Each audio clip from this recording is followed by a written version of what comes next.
Everybody, SK commerce classes या YouTube चॅनलमध्ये आपणा सर्वांचं स्वागत. विद्यार्थ्यांनो, 12th commerce bookkeeping and accountancy या सब्जेक्ट मधला आपण ऍडमिशन ऑफ अ पार्टनर या टॉपिक वरचे अनसॉल्व प्रॉब्लेमचे व्हिडिओज पाहत आहोत. आजचा व्हिडिओ प्रॉब्लेम नंबर 4 जो तुमच्या बोर्डाच्या पुस्तकामध्ये अनसॉल्व प्रॉब्लेम आहे तो आपण या व्हिडिओच्या माध्यमातून सोडवणार आहोत. तुम्हाला या चॅनलवर सर्व टॉपिकचे थिअरीज, प्रॅक्टिकल्स प्रॉब्लेम्स आणि प्रॉब्लेम सोडवण्यासाठी आवश्यक असणारे जे स्मार्ट टिप्स आहेत ते तुम्हाला मिळणार आहे. तुम्ही अजूनही हा चॅनल सबस्क्राईब केलेला नसेल तर चॅनल सबस्क्राईब करा आणि माझा व्हिडिओ जास्तीत जास्त विद्यार्थ्यांपर्यंत शेअर करा. चला सुरू करूया आजचा प्रॉब्लेम, जो तुम्हाला तुमच्या बोर्डाच्या पुस्तकामध्ये पेज नंबर 163 वरती दिसेल. Mister Deep and mister Karan were in partnership sharing profits and losses in the proportion of 3:1 respectively. Their balance sheet as on 31 March 2018. तुम्हाला या ठिकाणी छोटंसं बॅलन्स शीट दिलेलं आहे, त्याखाली ऍडजस्टमेंट्स आहेत आणि आपल्याला प्रिपेअर करायचं आहे profit and loss adjustment account, partners capital account आणि बॅलन्स शीट. मी या ठिकाणी आपल्याला जे प्रिपेअर करायचं ते ड्राफ्टिंग करून ठेवलेलं आहे. यामध्ये आपण हा प्रॉब्लेम सोडवूया. विद्यार्थ्यांना यामध्ये ऍडजस्टमेंट मध्ये 5 नंबरची ऍडजस्टमेंट आपल्याला थोडीशी वेगळी दिसते. पहा, या ऍडजस्टमेंटला कॅपिटल फिक्सेशनची ऍडजस्टमेंट म्हणतात. नवीन पार्टनरने आणलेलं जे कॅपिटल आहे त्याचा बेस मानून बाकीच्या पार्टनर्सचं कॅपिटल फिक्स करायचं असतं. ठीक आहे, बघूया आपण कशी सोडवायची ऍडजस्टमेंट. सर्वप्रथम जुना रेशो आहे 3:1 म्हणजे 3 आणि 1 4 तुकडे करून 3 हिस्से पहिल्या पार्टनरला, 1 हिस्सा दुसऱ्या पार्टनरला. दीप आणि करण, नवीन पार्टनरचं नाव आहे शुभम, जो आला 1 एप्रिल 2018 ला. ओके, आपण पहिल्यांदा कॅश बॅलन्स लिहूया 40,000 रुपये. तुम्हाला कॅशचा balance to balance brought down जो आहे आपला 40,000 रुपये. त्यानंतर पार्टनरची कॅपिटल किती आहेत 60,000 अँड 20,000.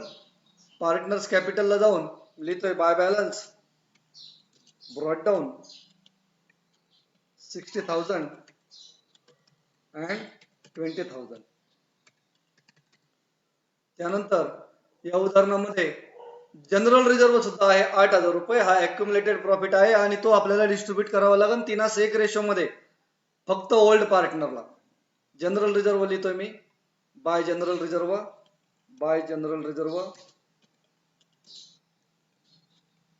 8,000 चे 4 तुकडे केले, 2,000, 3 हिस्से म्हणजे 6,000 आणि 1 हिस्सा म्हणजे 2,000 रुपये. ओके, त्यानंतर P&L कधी कधी ऍसेट साइडला सुद्धा असतं, ते आपल्याला कॅपिटल अकाउंटच्या डेबिटला लिहावं लागतं. ऍडजस्टमेंट वाचतो मी, ही म्हणजे शुभम नवीन पार्टनर. त्याने he shall have to bring ₹20,000 as his capital. मित्रांनो, त्याने स्वतःसाठी कॅपिटल आणलं. बिझनेस मध्ये काय आलं, पैसे आले. What comes in, cash comes in. Sir cash आली तर मी कॅश अकाउंट मध्ये डेबिट साइडला लिहिणार, काय लिहिणार, टू कोणाचं कॅपिटल, शुभम्स कॅपिटल अकाउंट. किती रुपये आणले त्याने 20,000. ठीक आहे, याचा सेकंड इफेक्ट कुठे होईल मित्रांनो, शाबास. जर कॅश अकाउंटच्या डेबिट साइडला आहे तर कॅपिटल अकाउंटच्या क्रेडिट साइडला आहे. By cash account how much 20,000. Okay, then next adjustment काय म्हटलंय, in future profit and ₹10,000 as his share of goodwill. त्याने गुडविल साठी किती पैसे आणले, 10,000. मित्रांनो, जसं मी तुम्हाला सांगितलेलं आहे, नवीन पार्टनर येताना 2 प्रकारचे पैसे आणतो. एक पैसे कॅपिटलचे जे स्वतःसाठी आणतो आणि दुसरे रोख रक्कम जी गुडविल साठी आणली जाते आणि ती इतर पार्टनर साठी आणली जाते. ठीक आहे, मग 10,000 रुपये सुद्धा रोख आले बिझनेस मध्ये. ज्या वेळेला बिझनेस मध्ये पैसे येणार त्यावेळेला आपण कॅश अकाउंटच्या डेबिटला लिहितो. 2 हे कसले पैसे आहे मित्रांनो, गुडविल अकाउंट. गुडविलचे किती आले 10,000. याचा सेकंड इफेक्ट जाईल बघा, कॅशच्या डेबिटला जर गुडविल आहे तर गुडविलच्या क्रेडिटला बाय कॅश इन. किती रुपये? 10,000. ओके. आणि नवीन पार्टनरने गुडविल साठी आणलेले पैसे जुने पार्टनर तसेच ठेवतील का डिस्ट्रीब्यूट करून घेतील? Very good. डिस्ट्रीब्यूट करून घेतले जातात. ते तुम्हाला इथे पहिला पार्टनर काय नाव आहे त्याचं? टू दीप आणि to Deep's capital. To Deep's capital. दीपचं कॅपिटल किती आहे? दीपचं कॅपिटल आहे, सॉरी, दीप कॅपिटलला किती रुपये जातील? दीप कॅपिटलला 10,000चे तुकडे होणार 4, त्यापैकी 3 हिस्से म्हणजे 7,500. आणि दुसऱ्या पार्टनरला किती जाईल? 2,500. दुसऱ्या पार्टनरचं नाव आहे आपल्या bye Karan's capital.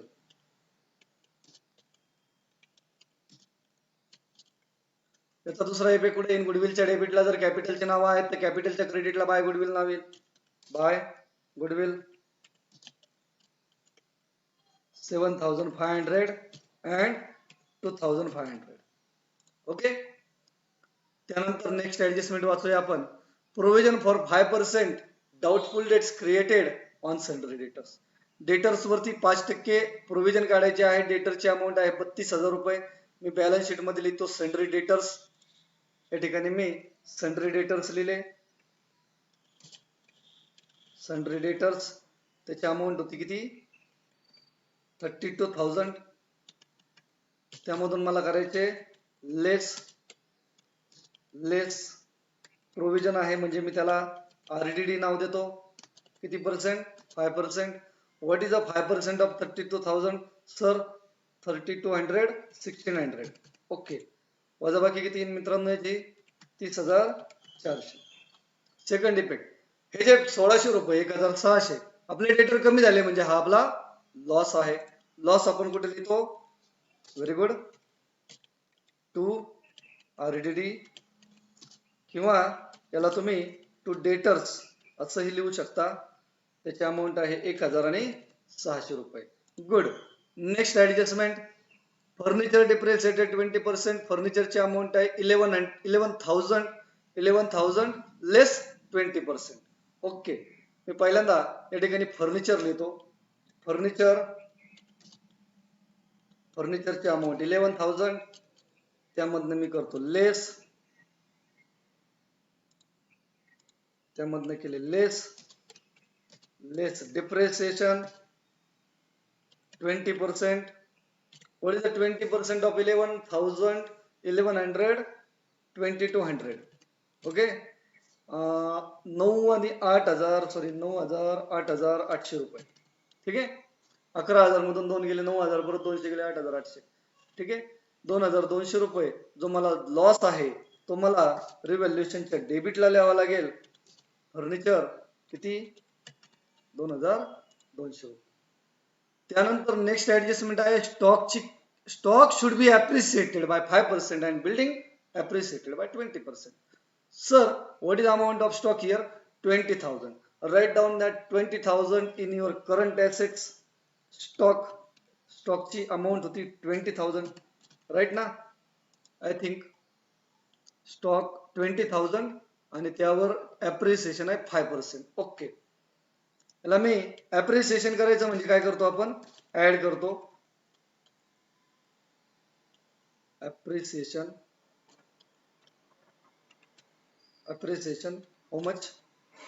how much?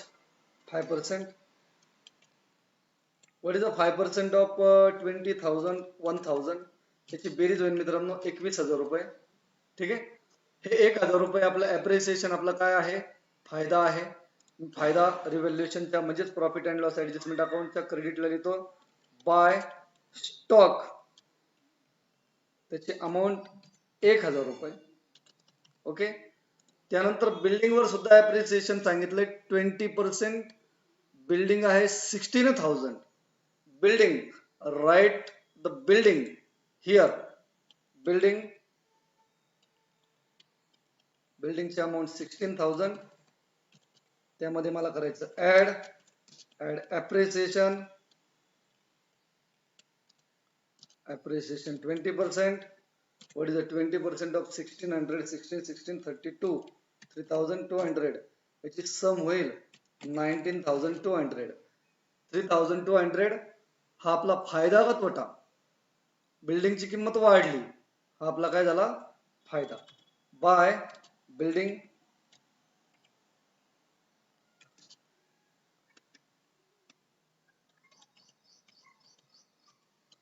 बिल्डिंगची किंमत 3,200. Okay. Next adjustment last. Capital of all partner be adjusted in their new profit sharing ratio. मित्रांनो या ठिकाणी तुम्हाला न्यू रेशो कॅल्क्युलेट करावा लागेल. ओल्ड रेशो आहे 3:1. New partner 1/5. तुम्हाला माहिती आहे न्यू रेशो कॅल्क्युलेट करण्याची पद्धत. न्यू रेशो मी या ठिकाणी कॅल्क्युलेट केलेला आहे. ओल्ड रेशो 3:1, दीपचा 3/4 आहे आणि करणचा 1/4 आहे, जे आपल्याला एक्झाम्पल मध्ये दिलेला आहे. आणि नवीन पार्टनरला न्यू पार्टनर जो आहे कोण? शुभम. त्या शुभमला आपण किती देणार आहोत? 1/4. ठीक आहे. तर 1/4 नाही, किती आहे शुभमला? 1/5 आहे. ओके. शुभमला किती देणार आहोत? 1/5. मित्रांनो तुमची कॅल्क्युलेशन शोधण्याची पद्धत पहा. बॅलन्स ऑफ 1 म्हणजे 1 रुपयामधून जर आपण शुभमचा हिस्सा देऊन टाकला जो आहे 1/5, म्हणजे 5 तुकडे करून जर 1 तुकडा देऊन टाकला शुभमला, तर 5 तुकड्यापैकी 4 तुकडे शिल्लक राहतील, 4 हिस्से शिल्लक राहतील. बॅलन्स ऑफ 1 1 वजा 1/5. ठीक आहे. 4/5. मग न्यू रेशोचं सूत्र ओल्ड रेशो गुणिले बॅलन्स ऑफ 1. मित्रांनो दीपचा ओल्ड रेशो आहे 3/4 गुणिले बॅलन्स ऑफ 1 आला 4/5. त्याचा अंशाचा गुणाकार अंशस्थानी लिहिला, छेदाचा गुणाकार छेदस्थानी लिहिला, त्याचं आन्सर आलं 12/20. ठीक आहे. करणचं सुद्धा तसंच 1/4 गुणिले 4/5 4/20. तर 20 पैकी 12 पहिल्या पार्टनरला, 20 पैकी 4 दुसऱ्या पार्टनरला, म्हणजे 20 पैकी 16 या दोघांनाच गेले. मग तिसऱ्या पार्टनरला किती राहिले? 20 पैकी 4.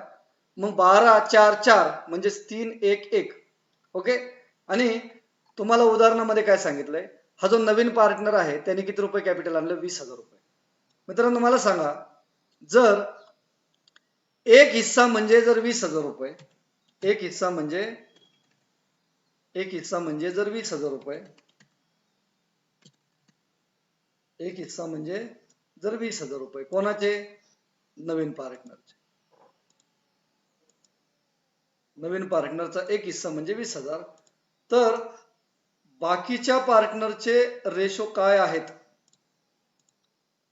पहिल्या पार्टनरचे 3 हिस्से आहेत ना, मग पहिल्या पार्टनरला 60,000 लागतील. ठीक आहे. आणि दुसरा पार्टनरला सुद्धा 20,000 लागतील. बघा परत एकदा सांगतो, जर 20,000 रुपये म्हणजे जर एक हिस्सा असेल, 20,000 रुपये म्हणजे एक हिस्सा, तर पहिल्या पार्टनरला 3 हिस्से, मग त्याचे 60,000 रुपये लागतील. मग हे 60,000 20,000 आणि 20,000 तुम्हाला तुमच्या कॅपिटल अकाउंट मध्ये किंवा पहिल्यांदा बॅलन्स शीट मध्ये मी लिहून टाकतो डायरेक्ट. Partners capital account. माझ्याकडे कोण कोण पार्टनर आहे? पहिला पार्टनर ज्याचं नाव आहे दीप. दीपच्या हिस्स्याला आले 60,000 रुपये. दुसरा पार्टनर आहे ज्याचं नाव आहे करण, त्याच्या हिस्स्याला आले 20,000 रुपये. आणि तिसरा पार्टनर शुभम ना, शुभम, त्याच्या हिस्स्याला सुद्धा किती आलेत? 20,000 रुपये. सॉरी, हा. हे जे कॅपिटल आहे हे तुम्हाला तुमच्या कॅपिटल अकाउंट मध्ये डेबिट साइडला लिहावं लागेल.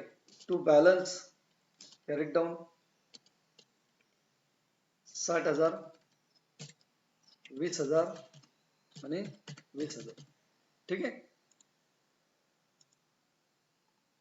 बघा याचा अर्थ असा, तुम्हाला ऍडजस्टमेंट मध्ये सांगितलेलं आहे profit sharing ratio through cash account. म्हणजे जी काही कॅशची ऍडजस्टमेंट आहे ना, ती तुम्हाला जे एक्सेस अमाऊंट आहे ती लगेच रिफंड करावी लागेल. जसं मागील उदाहरणामध्ये आपण लोन अकाउंटला ट्रान्सफर केलं होतं. आणि जर एखाद्या पार्टनरची सफिशियंट अमाऊंट नसेल तर त्याने लगेच पैसे आणले पाहिजे. ठीक आहे. अशा पद्धतीने बघूया आपण काय परिस्थिती होते. जुन्या बॅलन्स शीट मध्ये काय शिल्लक राहिले? क्रेडिटर्स आहेत 40,000 रुपये, बिल्स पेबल आहेत 10,000 रुपये आणि बँक ओव्हरड्राफ्ट आहे 11,000 रुपये. मी असेच्या असे इथे लिहून टाकतो. क्रेडिटर्सची अमाऊंट आहे 40,000 रुपये. त्यानंतर बिल्स पेबल आहे 11,000 रुपये. बिल्स पेबलची अमाऊंट किती आहे 10,000 आणि बँक ओव्हरड्राफ्ट 11,000. बँक ओव्हरड्राफ्ट 11,000 रुपये. ठीक आहे. जुन्या बॅलन्स शीट मध्ये लायबिलिटी साईडला काही शिल्लक नाही. ऍसेट साईडला कॅश झाली, डेटर झाले, बिल्डिंग झाला, स्टॉक. प्लांट अँड मशिनरी 30,000 रुपये मला लिहायचे. प्लांट अँड मशिनरीचे 30,000 रुपीज. प्लांट अँड मशिनरी या ठिकाणी लिहिले तरी चालेल. प्लांट अँड मशिनरी त्याचे 30,000 रुपीज. ओके. बाकीच्या सगळ्या ऍसेट आलेल्या आहेत. 6 आहेत इथे. कॅश बाकी आहे इथे 5 आलेत. ओके. आता मी सर्वात अगोदर रिव्हॅल्युएशन अकाउंट क्लोज करतो. Profit and loss account adjustment अकाउंटची क्रेडिट साईडला मला दिसतं ते 3 आणि 4,200 रुपये. ते 4,200 मी इथे लिहितो. 4,200 मधून मला लेस करायचे. 4,200 मधून मला लेस करायचे 1,600 पुन्हा लेस करायचे 2,200. आन्सर आलेले 400 रुपये. 400 is there. Yes. Revaluation profit 400. मित्रांनो, हा रिव्हॅल्युएशन अकाउंटचा कोणता बॅलन्स आहे? क्रेडिट बॅलन्स आहे. क्रेडिट बॅलन्स म्हणजे प्रॉफिट असतो. याला मी टू प्रॉफिट असं लिहिलं तरी चालेल, पण मला ब्रॅकेट मध्ये याला कोणाला द्यायचं आहे? ट्रान्सफर करायचं कॅपिटल अकाउंटला. आणि कोणत्या पार्टनरच्या कॅपिटलला ट्रान्सफर करायचं? तर फक्त जुन्या पार्टनरला. दीप्स कॅपिटल. दीपच्या कॅपिटलला दीपला मिळणार आहेत 3 हिस्से आणि दुसरा आहे करन्स कॅपिटल. करणला मिळणार आहे फक्त 1 हिस्सा. कितीपैकी? 4 पैकी. म्हणजे 400 रुपयाचे जर मला 4 तुकडे केले तर 100 रुपयाप्रमाणे 3 हिस्स्याचे 300 येतील आणि एका हिस्स्याचे 100 येतील. ओके. आता हे जर टू नावाने आहे रिव्हॅल्युएशनला, तुम्हाला माहिती आहे कॅपिटलच्या प्रॉफिटमुळे कॅपिटल वाढतं. कॅपिटल अकाउंटच्या मला क्रेडिट साईडला लिहावं लागेल bye P&L adjustment account.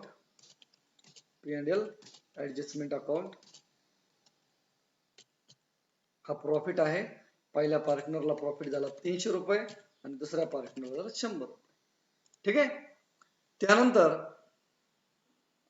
Capital फिक्सेशनची adjustment मला सोडवायची आहे. मी कॅपिटल अकाउंट क्लोज करतो. आपलं ट्रान्सफर सगळं झालेलं आहे. दीप पहा. दीपच्या कॅपिटलला 60,000 अधिक 6,000 अधिक 7,500 अधिक 300 असे येतात. ते 73,800. आणि जर मी 73,800 जर डेबिटला घेतले तर 73,800 मधून 60,000 रुपये ठेवायचे. म्हणजे मला हे जे 13,800 आहेत ते 73,800 वजा 60,000 एवढे पैसे दीपचे माझ्याकडे जास्त आहे. बिझनेस मध्ये जास्त आहे आणि हे पैसे मला कॅश अकाउंटला ट्रान्सफर करायला सांगितलेत. म्हणजेच दीपला एवढे पैसे रिफंड करायचे आहेत. मग याचा दुसरा इफेक्ट कुठे येईल? कॅश अकाउंटच्या क्रेडिटला बाय दीप्स कॅपिटल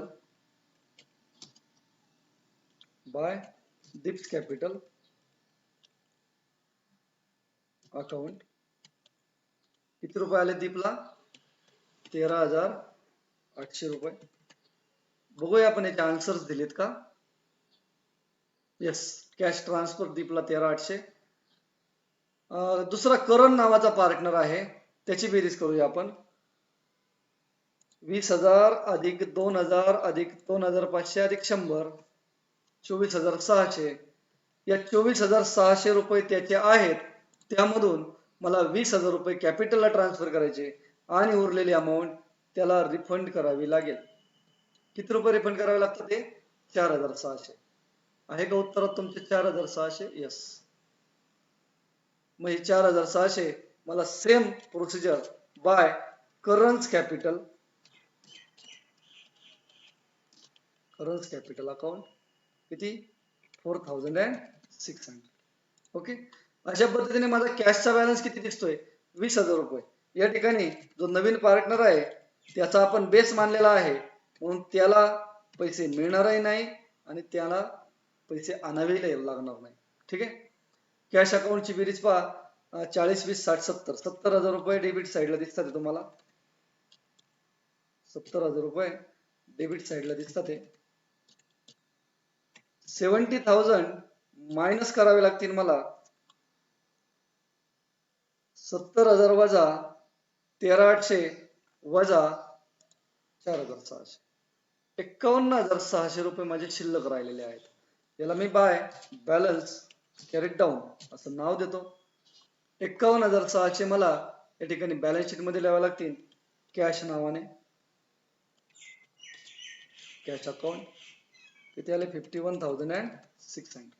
ओके मित्रांनो, अशा पद्धतीने सगळे अकाउंट क्लोज झालेले आहेत पहा. Cash account, goodwill, very good. Goodwill अकाउंटची दोन्ही बाजूला तुम्हाला 10,000 दिसतील पहा. जेव्हा गुडविल फक्त रेज असतं त्यावेळेला गुडविल तुमच्या बॅलन्स शीट मध्ये येतं. प्रॉब्लेम नंबर 3 मध्ये आलं होतं आय थिंक. ठीक आहे, 10,000 याचा कोणताही बॅलन्स आलेला नाही. आता मी शेवटचं काम करतो ते म्हणजे आपलं बॅलन्स शीट क्लोज करायचं आहे. बघूया, बेरीज करूया. 8,800 अधिक 30,000 अधिक 19,200 अधिक 30,400 अधिक 21,000 अधिक 51,600 किती आले? 1,61,000. या ठिकाणी पार्टनरच्या कॅपिटलची बेरीज बाहेर घ्यायची राहिली माझी. किती बेरीज येईल ती? 1,00,000. आणि आता लायबिलिटी साईडचे टोटल करूया. 1,00,000 अधिक 40,000 अधिक 10,000 अधिक 11,000 1,61,000.